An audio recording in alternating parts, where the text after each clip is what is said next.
everything finds its natural flow.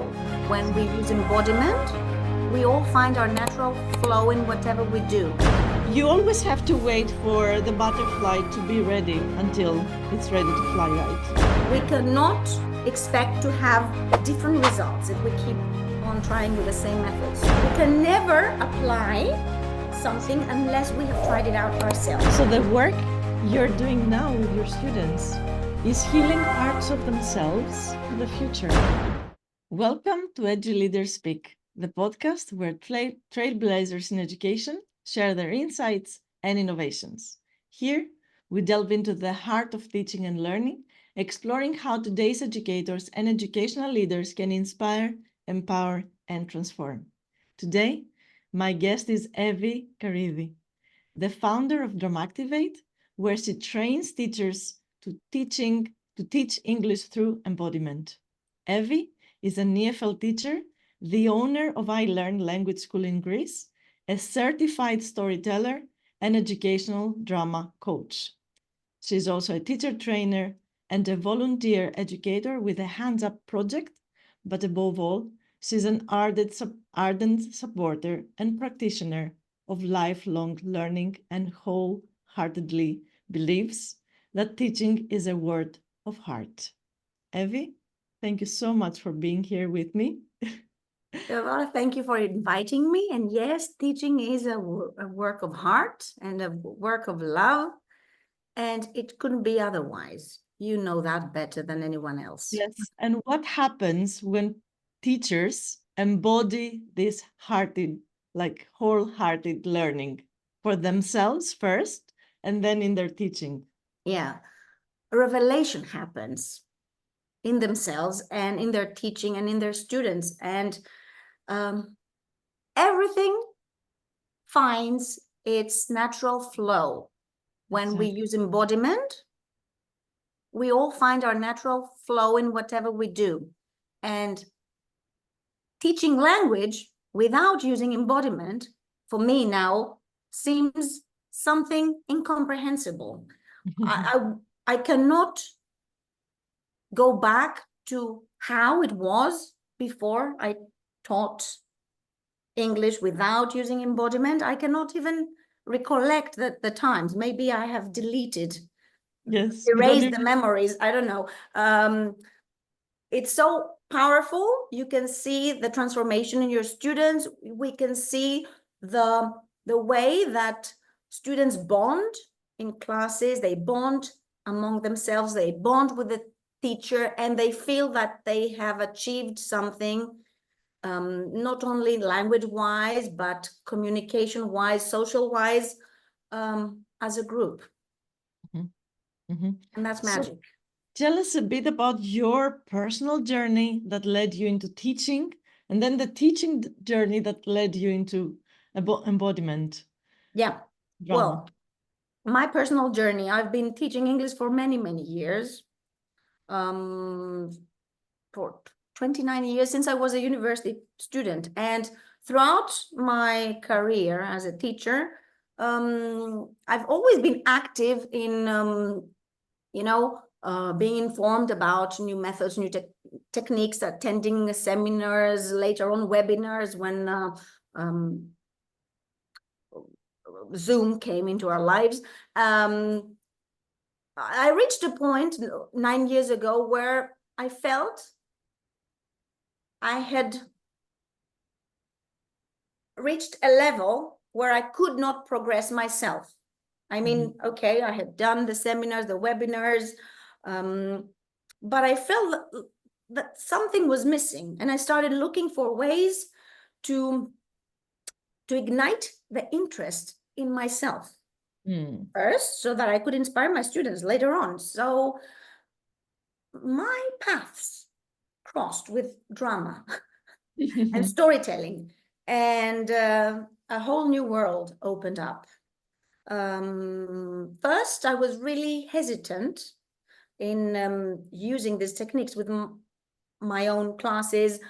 I very much thought that I had no time for that it would be a waste of time, or I couldn't find 5 minutes to fit in the activities into the lesson, because I had to do, the hard skills, reading, listening, speaking and writing, which are an integral part of what we do. But once I got over my inhibitions and I welcomed one activity into the lessons, then I saw the transformation in the students. I could see the students' interest growing and blooming. And that encouraged me to bring in more activities. So I started trying out more things. And then, it became a never-ending process. I kept being informed myself and bringing all the information into my classes and exploring and experimenting. And actually, I consider my classes to be my mini laboratories where I try out things, and I call my students guinea pigs in the good way, in the good sense of the word or the phrase. But yes, this is where magic happens. We cannot expect to have different results if we keep on trying with the same methods, can we? Exactly. And we all know that in theory. Everybody knows that in theory. Exactly. The tough part is to make it happen, actually practice what we preach and try out new things, be brave enough to try out new things. Mm-hmm.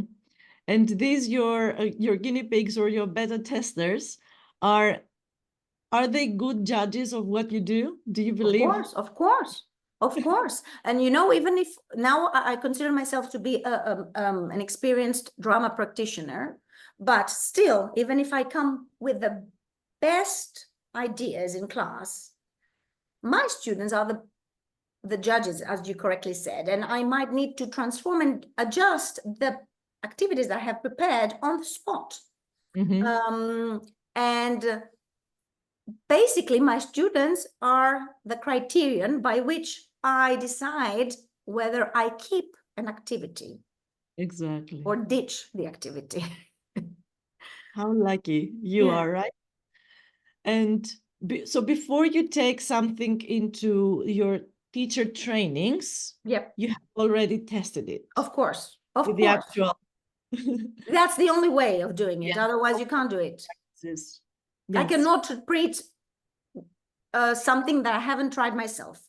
And tell a bit about the process of the training. Is it a training where teachers just learn the theory of what they get into their classes, or something different? Well, thank you for this question. Okay, with drama, things are very clear. Drama has to do with doing things, not reading about things. Of course, we can read the theory, of course, but we can never apply something unless we have tried it out ourselves. So with the trainings, we actually place ourselves, the teachers place themselves in the shoes of the students. We become the students and we start delivering the tasks. Otherwise, it's just theory. It's theoretical knowledge, which is good to have, but it's not very useful for us. And as one of my mentors, Susan Hilliard, correctly says, can you learn how to ride a bike by reading about it? Can we do that? We can't. No we way. have to actually ride the bike. That's what happens with drama. And how long do you think it takes for a teacher to embody these new trainings, these new ideas you bring? Well, you start embodying everything the moment you start using everything. On the same day, once we finish the training and you go back to your classes and you start using the activities, you start owning the activities.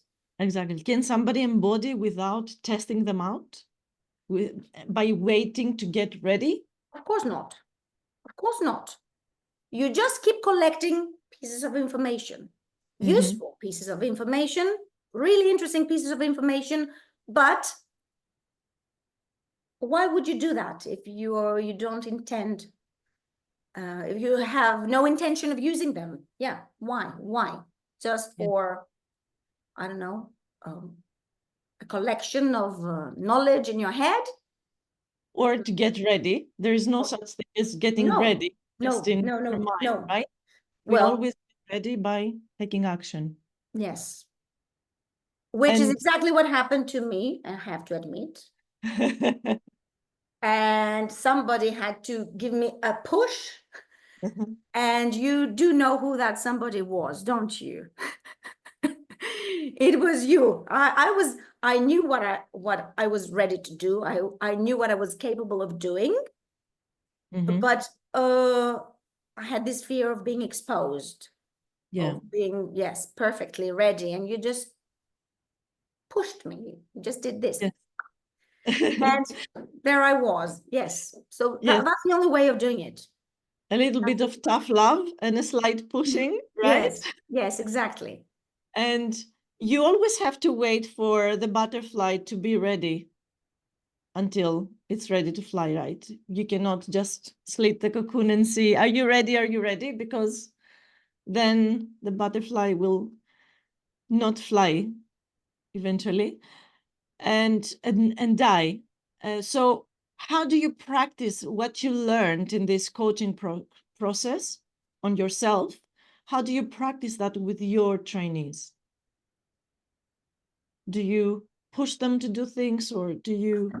Yes, well, pushing does not work well with students, okay, whether the students are teenagers or teachers. So I urge everybody to try out the activities that we practice together. So what I do is facilitate and become part of the activity myself with my trainees, as exactly as I do with my students. I become part of the activity. I become a fellow participant. I'm not the teacher who just gives instructions. So we all do things together. Exactly. Okay. And then I just remind them to do the same thing once they get back to their classes. And eventually, because you practice with them and they get to practice in a safe environment, what they learn with others. Yes, this is really important with drama specifically, but I'm sure it is important with any kind of learning. The participants of the activity need to feel safe. They need to feel that they belong, and that there is no judgment. Nobody judges them, especially with drama activities, because most of the time you should be ready to destroy your image, to look funny, to sound funny, to look silly, to sound silly, to behave in a silly way. And who can do that if they do not feel comfortable with their surroundings? So we need to feel comfortable. We need to feel that we are in a safe place. Nobody will ridicule us, will make fun of us, because we are all together in this. I've been part of your trainings and I have experienced firsthand what you're doing, and I enjoyed it so much. And I'm so looking forward to progressing in that, like coming back to your classes again, because I felt that another part of myself just opened up and revealed itself through your trainings. So tell us a bit about what makes your trainings stand out. Like, how do they stand out in there are lots of drama trainings. How do your trainings stand out? Okay. I think that the number one thing that makes the difference is I'm very passionate myself about what I do. So most of the times I cannot contain my own excitement and my own passion while I'm doing the training. So maybe that is contagious. So this is what I get from many of the trainees, that I pass on my energy to them. So one thing is that. Another thing is that I know what the hardships are in our profession. And I know what we need as language teachers to speakers who are non-native speakers of English. Okay, we teach English to speakers who are non-native speakers of English, and our we have very specific a very specific setting. We see our students 2 or 3 times a week for a couple of hours. So, but for many years. For many years, exactly.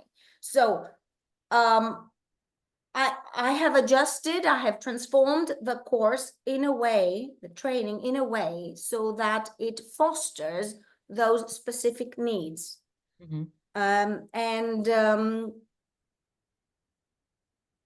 I believe very much that it is a transformative process. Great.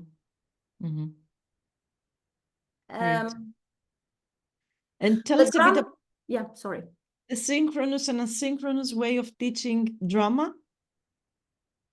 Okay. Like drama teaching, yes, drama should be, according to my opinion, drama teaching should be synchronous. Why? Because we need to practice together. Does it work asynchronously? Well, yes, it does, but the best results come when we participate ourselves, and we can only do that synchronously. Okay. A combination of the two is really helpful, because you might watch or rewatch something that you have already done in the sessions. Does it work just asynchronously? Yes, it does. But again, it's like getting the theory. You get the theory again in a visual form, not by reading it, by watching it, which is better than doing nothing. But if you ask me, the best practice is to actually participate. Yeah. So tell us a bit about how you have seen yourself transform through this process, and who is Evie now? Okay. I will start from the last question. Evie now is the same Evie that she has always been. But the difference is that I am confident. I'm more confident myself now. And I'm confident in, most of us have this imposter syndrome. We have this syndrome that, are we doing the right thing? Do we know enough? What will other colleagues say if they hear us, see us? Well, I have come over that, and this is the biggest win for me. I know what I'm capable of doing, and I'm not afraid of sharing my knowledge, not of showing what I know. I'm not interested in that. I'm not afraid of sharing what I know with other teachers. I look forward to sharing what I know with other teachers, and I'm elated when they find it useful. Amazing. When they find what I share with them useful, that takes me to cloud 9. And after 2 years of being like, you founded Dramactivate about 2 years ago, I think. Yes. And you started training right after other teachers. And now do you follow up with those teachers to see their transformation? I follow up with them, yes. Most of them haven't stopped attending my courses. They keep coming back, and I'm always happy to see them. But I've also broken the the barriers of our own little country. I've also made collaborations with colleagues from other parts of the world, in Europe and further than that. And it's very nice because with drama, the whole world is united. And this is not just a phrase that we say. Literally, drama unites the world. It's amazing how supportive drama practitioners are to one another. Wow. It's amazing. It's a very supportive community. They work in collaboration, and they have no selfishness. They're ready to share, to care, to help. And it's brilliant to feel that I belong in such a community. Right.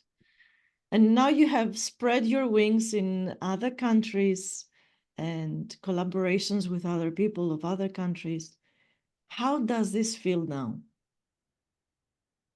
There are moments where it feels unreal. There are times when I wake up and I think about it and I say, is this really happening? But most of the times it feels natural. It only feels natural. It's like, yeah, it's natural. Yeah, yeah. And do you appreciate yourself? Do you honor yourself for doing this? Okay, I'll be honest. Yes, I do. But there are times when I still question myself. But I do believe that this is the only way we can grow as educators. When we question ourselves, it's what makes us want to improve even more. So yes, and this is what I always teach to the people I coach. Like the moment you break one barrier, you are a newbie in this new level, right? So for imposter syndrome to kick in, it's like normal. It is. And you see that new challenges, otherwise you will just stay in that level and you hit a ceiling and you stay there forever. Unless, if you don't see this imposter syndrome coming, it means that something is too stagnant now. You have to move on. Yes, it is too stagnant, or you become, I don't know, big-headed. You think that you know everything. We think that we know everything. We don't. Yes, you become self-complacent and say, okay, I'm good now. Yeah, great, great. And tell us a bit about all these connections and the networking you have made all those 2 years. In just 2 years, you have crossed so many borders and ceilings, and there's no ceiling in what you're doing right now. Theodora, it's a combination of some of the things that we've already mentioned. It's a combination of hard work. I have worked really hard, and I still work really hard. Passion, understanding, passion, and compassion. And a combination of it is a bit of luck. I consider myself lucky to have entered such an educational society, but it didn't happen by accident. So what part of it do you consider a strike of luck? What part of the process was lucky? The luck part. The luck was for me to choose the correct events. Were you in the equation or outside of the equation and luck came to you? No. I was in the equation. Yes, I was. I was the one picking the events. I was lucky enough to pick the correct events to attend as a participant, which later on led me, to attend as a simple participant, but later on, I because of my hard work and my passion and the knowledge that I have, I became a facilitator in the same events. Tell us more about When it. they picked me. 2 years ago, Yeah. you were a trainee in one of the biggest conferences. What is it? Yes, it was the Congress, the IDEA Congress, Global Congress. IDEA. Yeah. And you were a trainee in, if I remember correctly, was it in Iceland? In 2 years. Iceland, yes, 2 years ago. So you went there as a trainee? As a participant, yes. I just went there to pick their brains, to pick the brains of the knowledgeable people, yeah. The top of the top. Yes, the top of the top, the exactly. And now, what happened? This year, I was a presenter myself in 2024 IDEA Congress, which happened in Beijing. Yes. In Beijing. Yes. So you became one of the top. And other people came to pick my brain. Wow. Wow. How cool is that? How amazing is that? Yes. And the people who were your classmates, let's say, were now your trainees. Yes. What did they say? What did they say? Well, most of them said that they didn't expect anything less from me. Yeah. Okay. But I want to be clear with something. With drama, it's a never-ending exchange of ideas and information. I mean, they get my old, let's say, the old connoisseurs, the former connoisseurs shared their knowledge with me. Now I shared my knowledge with them, but it's an ongoing process. So it doesn't mean that I cannot get something from them in the future. So, yeah.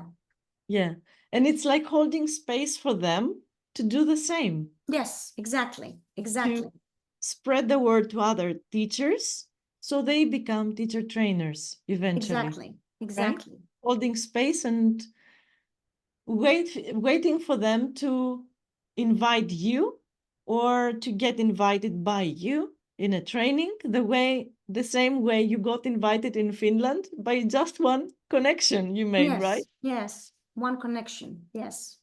And so now, tell us about it. It opens up opportunities for collaboration.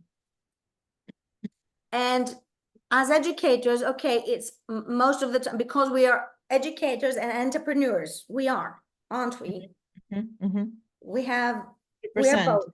The moment you reject this role, you have rejected a big part of you, and that's why it's not paying off.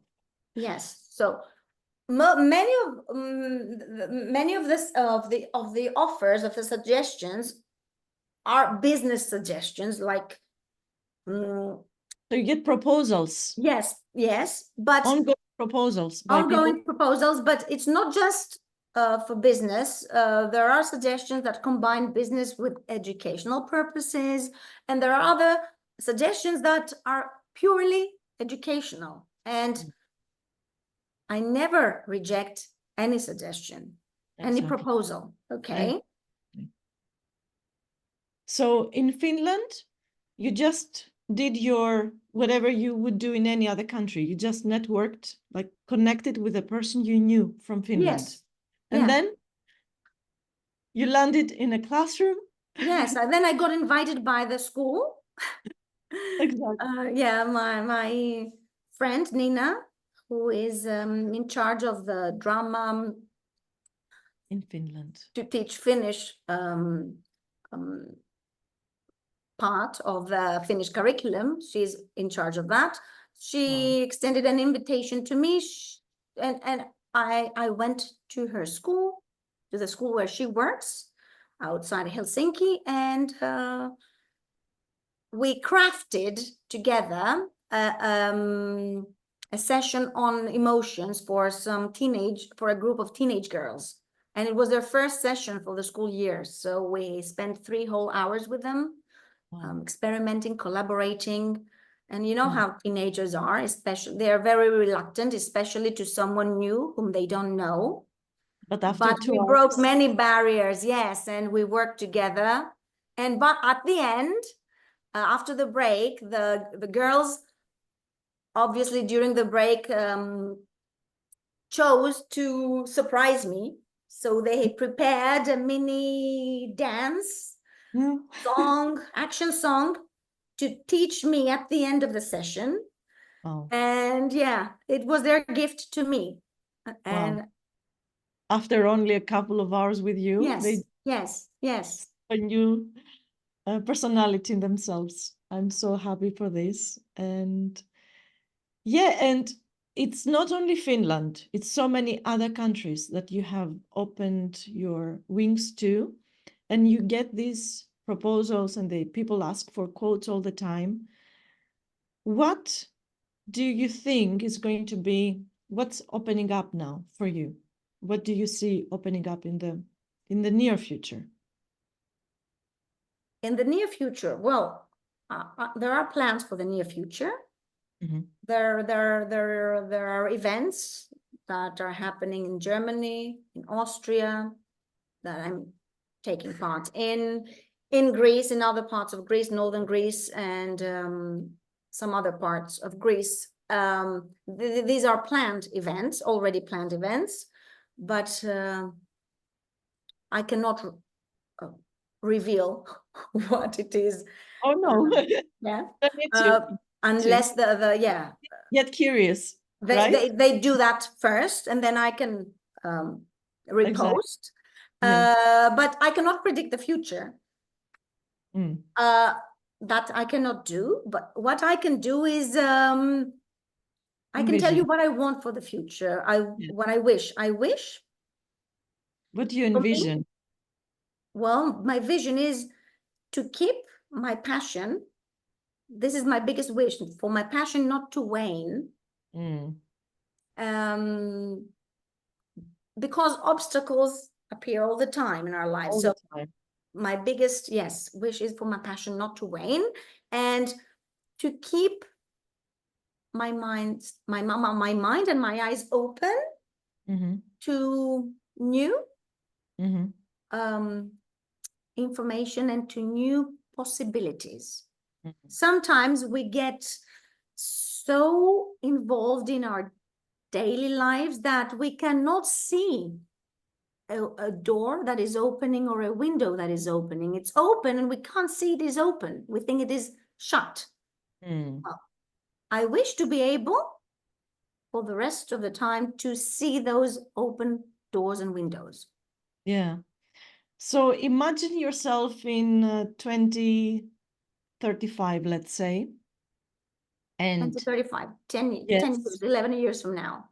Yes. And you look at the news or a newspaper, the newspaper of the future, let's say, and you see something happening in the world. You don't see your name in there, but you know you've been part of this. You know you triggered a spark for this to happen. What is it? What do you read in the newspaper? I think what I read is an article about how educational drama has entered the Greek curriculum. Yes. And about how every student and teacher, at least in Greece, has been privileged enough to use drama and explore themselves first, and then any part of knowledge they wish. Yes. Yeah. Because this is the gate to... Yes, it is the gate. And it's sad that it's so left behind in Greece. When I go into those global congresses and conferences, and they hear that I'm from Greece, they believe that our drama education is top-notch. And it isn't. And when I tell them that drama is so much neglected in Greece, they can't believe it, because drama started from Greece. And they can't believe it that the drama is so left behind in Greece. Yeah. So you can be part of this Yes. move. Great. And how do you choose now to pay it forward? How do you choose to move this education through drama one step forward by volunteering, by bringing yourself into groups of people who are underprivileged? How do you pay it forward? Yes, volunteering is something that I do a lot. I don't like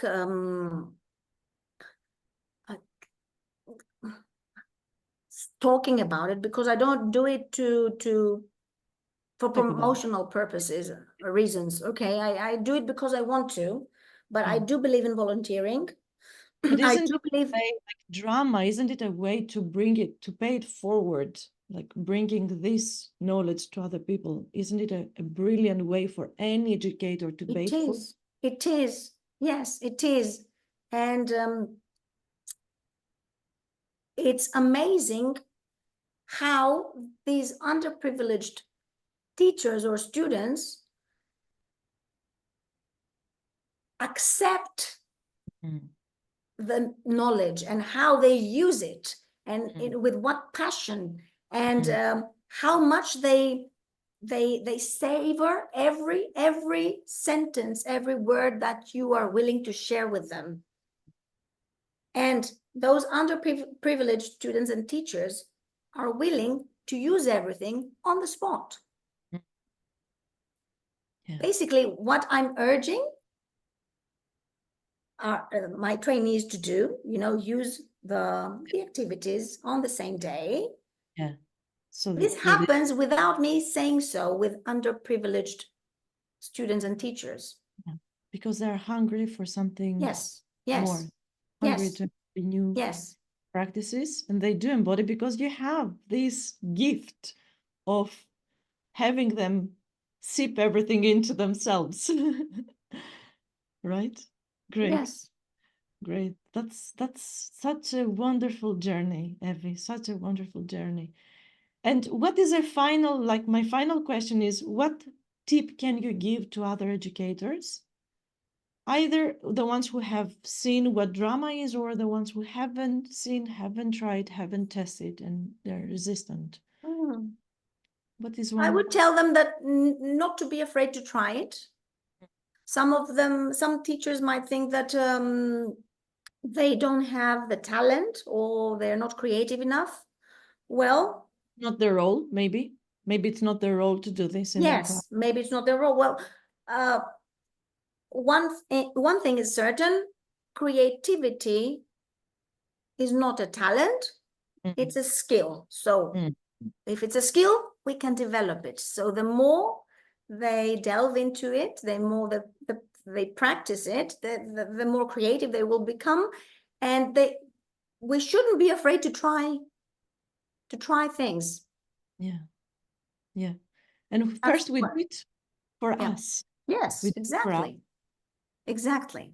Yeah, we own it. We owe it to ourselves, and then you cannot keep it to yourself.